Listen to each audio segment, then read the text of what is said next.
નમસ્કાર મિત્રો, સ્વાગત છે તમારું મારી ચેનલમાં। આજે હું રાજમા મસાલા બનાવું છું અને સાથે બાસમતી રાઈસ ખૂબ જ ટેસ્ટી બને છે। આ રીતે આપણે લાલ રાજમા લીધા છે। રાજમા ત્રણ પ્રકારના આવે છે, એક લાલ ઝીણા રાજમા, લાલ મોટા રાજમા અને એક ચિત્રા રાજમા, એ વ્હાઈટ ઉપર આવે છે। તો આપણે આને 5 થી 6 કલાક માટે પલાળી દેવાના છે। થોડું ગરમ પાણી લીધું છે જેથી આ આસાનીથી પલળી જાય। આપણે 5 થી 6 કલાક માટે ઢાંકીને રહેવા દીધા હતા અને ખૂબ જ સરસ રીતે આપણા રાજમા પલળી ગયા છે। જો એકદમ ડબલ સાઇઝ થઈ ગઈ છે, મોટા મોટા દાણા દેખાય છે। તો આ રીતે રાજમાને હવે આપણે કુકરમાં વિસલ મારીને બાફી લેવાના છે। 5 જેટલી વિસલ વગાડવી પડશે, ત્યારે આપણા રાજમા પરફેક્ટ રીતે બફાશે। પાણી બધું નિતારી લીધું છે અને આપણે હવે કુકરમાં બીજું પાણી એડ કરીને એને સારી રીતે ઉકળવા દઈશું। ત્યારબાદ અંદર આખા મસાલા એડ કરીશું, થોડું મીઠું એડ કરીશું, તજ, લવિંગ, ઇલાયચી, તેજપત્તા, આ બધી વસ્તુ એડ કરીને એને આપણે બાફી લેવાના છે અને ત્યારબાદ હવે આપણે એનો વઘાર કરી લઈશું। રાજમા પરફેક્ટ બફાઈ ગયા છે અને એ બાજુમાં આપણે ઠંડા થવા રહેવા દીધા છે। એક સ્ટીલની કડાઈમાં જીરું એડ કર્યું છે, 2 ચમચા તેલ એડ કર્યું છે, અંદર આદુ, મરચાં અને લસણની દરદરી પેસ્ટ એડ કરી છે અને એ બરાબર ક્રેકલ થાય ત્યારબાદ આપણે અંદર 2 મીડિયમ સાઇઝની ડુંગળી એટલે કે ઓનિયન ઝીણી સમારીને એડ કરી છે અને ત્યારબાદ એને થોડી સોફ્ટ થાય ત્યાં સુધી આપણે એને કૂક થવા દેવાની છે અને ત્યારબાદ 1 ચમચી એક્સ્ટ્રા લસણ એડ કર્યું છે, કારણ કે રાજમામાં લસણની ફ્લેવર ખૂબ જ સરસ આવે છે એટલે આપણે ડબલ લસણ એડ કર્યું છે। અને હવે તેલ સેપરેટ થઈ ગયું છે એટલે આપણો મસાલો બરાબર કૂક થઈ ગયો છે। હવે આપણે 3 મોટી સાઇઝના ટમેટાનો પલ્પ કરીને અંદર એડ કરવાનો છે અને ઉપરથી આપણે સ્વાદ મુજબ મીઠું એડ કરી દઈશું। હવે આપણે ઢાંકીને એને 10 મિનિટ માટે બરાબર કૂક થવા દેવાનું છે અને હવે ચોખાને બાફવાની વિધિ શરૂ કરીએ। તો આપણે એક તપેલીમાં 1 લીટર પાણી લીધું છે, એમાં આપણે બાસમતી રાઈસને ઓરી દીધા છે। ગરમ પાણીમાં બાસમતી રાઈસ ઓરવાના છે, એ વસ્તુનો ખાસ ખ્યાલ રાખજો। અને આ બાસમતી રાઈસને આપણે અગાઉ 1 કલાક માટે ઠંડા પાણીમાં પલાળી દીધા હતા અને ત્યારબાદ આપણે એને ઓરી દેવાના છે।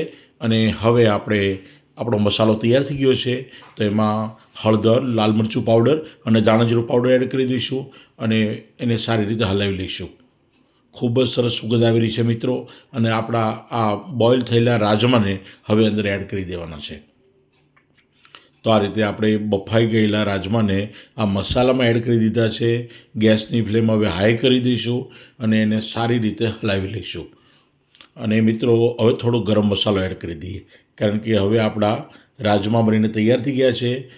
તો રાજમાનો સ્પેશિયલ મસાલો, ગરમ મસાલો એડ કર્યો છે અને ત્યારબાદ કસૂરી મેથી, કે જેની ફ્લેવર ખૂબ જ સરસ આવે છે।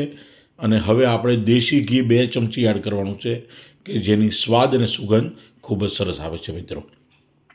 તમે તેલને બદલે દેશી ઘીમાં પણ આ રાજમાનો વઘાર કરી શકો છો, પરંતુ આપણે તેલમાં વઘાર કર્યો હતો એટલે આપણે પાછળથી લાસ્ટમાં દેશી ઘી એડ કર્યું અને ત્યારબાદ કોથમીરથી ગાર્નિશ કરીને આપણે આ રાજમાને ખૂબ જ સરસ રીતે બનાવી લીધા। ગુજરાતી લોકો જો એકવાર ખાશે ને વારંવાર ખાવાનું મન થશે, એટલા સરસ અને એટલા સ્વાદિષ્ટ અને હેલ્થમાં પણ ઘણા બધા ફાયદાકારક છે।